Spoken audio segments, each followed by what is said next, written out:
sa lahat ng masama, pagkalooban ng kapayapaan araw-araw, iligtas sa kasalanan at ilayo sa lahat ng kapahamakan, samantalang aming pinananamikan ang dakilang araw ng pagpapahayag ng tagapagligtas namin si Yesu Kristo.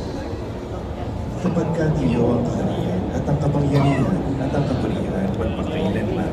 Amen. Panginoong Yesu Kristo, sinabi mo